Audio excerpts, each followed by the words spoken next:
Hi, welcome back to Hema Saty's Vlogs.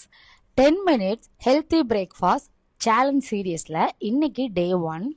இன்னைக்கு நம்மளோட breakfast avocado சாண்ட்விச்சும் plums ஃப்ரூட்ஸை வச்சு ஒரு ஹோம்மேட் ஜாம் தான் பண்ண போறோம். இந்த சீரியஸ் ஃபுல்லாவே 10 மினிட்ஸ்ல பண்ற ஹெல்த்தி பிரேக்ஃபாஸ்ட் மெனு தான் ஷேர் பண்ண போறேன். இதை மிஸ் பண்ணாம இருக்க நம்ம சேனலை சப்ஸ்கிரைப் பண்ணிட்டு பெல் ஐக்கான கிளிக் பண்ணிக்கோங்க. அவகேடோ சாண்ட்விச் செய்யறது ரொம்பவே ஈஸி. ஒரு அவகேடோக்கு ஒரு வெங்காயம், ஒரு தக்காளி, ஒரு பச்சை மிளகா நறுக்கிட்டு அதோட கொஞ்சமா கொத்தமல்லி சேர்த்துட்டு சாப்பர் இருந்தா சாப்பர்ல போட்டு அரைச்சு எடுத்துக்கோங்க. இல்லனா நல்லா பொடி பொடியா கட் பண்ணி எடுத்துக்கோங்க.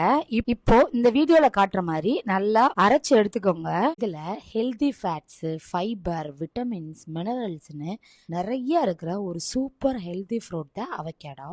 இது நம்ம கண்ணுக்கு தேவையான ஆன்டி ஆக்சிடென்ட் நிறைய இருக்கு. கிட்ஸோட growth-க்குமே இது ரொம்பவே நல்லது. இப்போ அவகேடோவையும் சேர்த்து அதையும் நல்லா குட்டி குட்டியா நறுக்கிட்டு இல்லாட்டி சாப்பர்ல போட்டு அதோட ஆஃப் லெமன், ஹாஃப் ஸ்பூன் உப்பு, கொஞ்சமா பெரி பெரி மசாலா, அப்புறம் கொஞ்சம் மிக்ஸ்டு ஹெர்ப்ஸ் எல்லாமே சேர்த்து அரைச்சு எடுத்துட்டோம்னா நம்மளோட அவகேடோ சாண்ட்விச் ரெடி. காலையில வேமயமா எந்திரிச்சு என்னடா பண்றதுன்னு யோசிச்சுட்டு இருக்க பேரண்டா நீங்க, எந்திரிச்ச உடனே எந்த ஹரிபரியுமே இல்லாம டக்குன்னு பிரேக்ஃபாஸ்ட் செஞ்சோம்னா நமக்கு எப்படி இருக்கும்? ஸோ அந்த ஐடியாஸ் தான் நான் இப்போ கொடுக்க போறேன். பொதுவா கிட்ஸுக்கு ஜாம்னாலே ரொம்ப பிடிக்கும். எத்தனை பேரு ஜாம கடையில வாங்கி கொடுத்து கில்ட்டியா ஃபீல் பண்றீங்க? இனிமே இப்படி ஃபீல் பண்ண தேவையே இல்லை.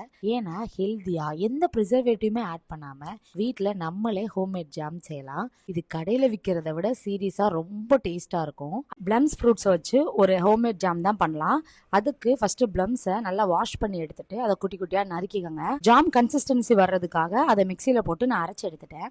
இப்போ பேன்ல கொஞ்சமா தண்ணி சேர்த்து கொஞ்சமா உப்பு போட்டுட்டு நம்ம அரைச்சு வச்ச பிளம்ஸ் ஃப்ரூட்ஸையும் சேர்த்து நல்லா மிக்ஸ் பண்ணிக்கிட்டே இருக்கணும். அது நல்லா கெட்டி ஆகிற தட்டிக்கும் அதை நல்லா கிண்டிக்கிட்டே இருங்க. நல்லா திக்கான ஒரு கன்சிஸ்டன்சிக்கு வந்ததுமே கொஞ்சமா வெல்லம் சேர்த்து ஆட் பண்ணிக்கோங்க. இப்போ நல்லா மிக்ஸ் ஆகி திக் கன்சிஸ்டன்சி வந்துடும். இந்த கன்சிஸ்டன்சி வந்தாலே நம்மளோட ஜாம் ரெடி ஆயிடுச்சுன்னு அர்த்தம். இதை நீங்கள் ஒரு பாட்டிலில் போட்டு ஸ்டோர் பண்ணி வச்சிங்கன்னா ஆல்மோஸ்ட் 1 மந்த் வரையுமே சூப்பராக இருக்கும். நான் இதை ஃப்ரிட்ஜில் 1 மந்த் வரையுமே நான் வச்சு யூஸ் பண்ணியிருக்கேன். சூப்பராக இருக்கும். இன்ஸ்டண்ட்டாக கிட்ஸ் ஏதாவது ஸ்நாக்ஸ் கேட்டால் கூட நம்ம ப்ரெட்லேயோ இல்லை சப்பாத்திலேயோ இல்லை இட்லிக்கு கூட என் பசங்க தொட்டு சாப்பிடுவாங்க. ரொம்ப ஹெல்த்தியும் கூட, அட் த சேம் டைம் ரொம்ப டேஸ்டியாகவும் இருக்கும். சேம் மெத்தடில் நீங்கள் எல்லா ஃப்ரூட்ஸுக்குமே இந்த மெத்தட் அப்ளை பண்ணிக்கலாம். ஸ்ட்ராபெரி, ப்ளூபெரி, உங்கள்கிட்ட என்ன ஃப்ரூட்ஸ் இருக்கோ எல்லாத்துக்குமே சேம் மெத்தட் தான். ஈவன் நான் ட்ரை கிரேப்ஸ்லையுமே ஜாம் செஞ்சுருக்கேன். அதில் பார்த்தீங்கன்னா நம்ம வெல்லம் ஆட் பண்ண தேவையே இல்லை. அதுவுமே சூப்பராக இருக்கும். அது இன்னொரு நாள் உங்களுக்கு வீடியோவில் ஷேர் பண்ணுறேன். என் பசங்களுக்கு பார்த்தீங்கன்னா ஸ்வீட்னாலே ரொம்ப பிடிக்கும். ஸோ அதனால் நான் ஸ்வீட்டுக்கு வெறும் நாட்டு சக்கரை, ஜீனி இந்த மாதிரி சேர்க்காம அல்டர்னேட்டிவாக என் பசங்களுக்கு கொடுக்க ஸ்டார்ட் பண்ணேன். ஆனால் ஃபர்ஸ்ட் டைமே நல்லா சாப்பிட்டாங்க. ஸோ அதுலேருந்து இந்த ட்ரிக்கை நான் பிடிச்சிக்கிட்டேன். எந்த ஃப்ரூட்ஸ்லாம் இவங்க சாப்பிட மாட்டாங்களோ அதை எல்லாத்தையுமே நான் ஜாமா கன்வெர்ட் பண்ணிடுவேன். ஏன்னா ஸ்ட்ராபெரி ஆனால் சாப்பிடுவாங்க. பட் ஆனால் ஸ்ட்ராபெரியில் நீங்கள் இதே மாதிரி சேம் மெத்தடை நீங்கள் ட்ரை பண்ணி பாருங்கள். நான் பண்ணுற ஜாம்லேயே என் பசங்களுக்கு ரொம்ப பிடிச்சது ஸ்ட்ராபெரி ஜாம் தான். ஏன்னா அது அவ்வளோ டேஸ்டா இருக்கும். ஈவன் இன்னைக்கு பண்ண பிளம்ஸுமே நான் இதான் ஃபர்ஸ்ட் டைம் ட்ரை பண்றேன் பிளம்ஸ் ஃப்ரூட்ஸ்ல. ஆனா சீரியஸாவே செம்ம டேஸ்டா இருந்துச்சு. அந்த கடையில வாங்குற மாதிரியே அழகா அந்த ரெட் கலர்ல இருந்துச்சு. நான் எந்த ஒரு ஃபுட் கலரும் எதுவுமே நான் சேர்க்கல. டிஃபால்ட்டா அந்த ஃப்ரூட்ஸ்ல இருந்த கலர் தான். சூப்பரா இருந்துச்சு. கண்டிப்பாக நீங்கள் இதை ட்ரை பண்ணி பாருங்கள்.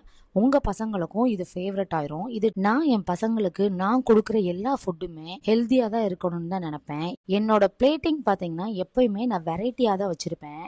ஏன்னா வெறும் சிங்கிள் டிஷ் கொடுத்தோம்னா பசங்க அதிலேயே லேக் ஆயிடுவாங்க. அதையும் சாப்பிடாமையும் போக வாய்ப்பு இருக்குது. பட் ஆனால் கொஞ்சம் நீங்கள் வெரைட்டியாக வைக்கிறப்ப பசங்க கொஞ்சம் கொஞ்சம் சாப்பிட்டாலுமே தேவையான ப்ரோட்டீன்ஸ், ஃபைபர்ஸ், விட்டமின்ஸ் எல்லாமே எடுக்கிற மாதிரி தான் நான் டெய்லியுமே பிரேக்ஃபாஸ்ட் ரெடி பண்ணுவேன்.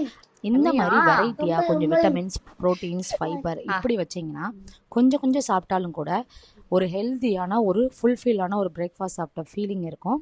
இந்த சீரீஸ் ஃபுல்லாகவே நான் ஹெல்த்தியாக தான் ஷேர் பண்ணுவேன். மறக்காமல் நம்மளோட சேனலை சப்ஸ்கிரைப் பண்ணிக்கோங்க. நாளைக்கு இதே மாதிரி வேற ஒரு ஹெல்த்தியான மெனுவோட உங்கள் எல்லாரையும் மீட் பண்ணுறேன். பாய்.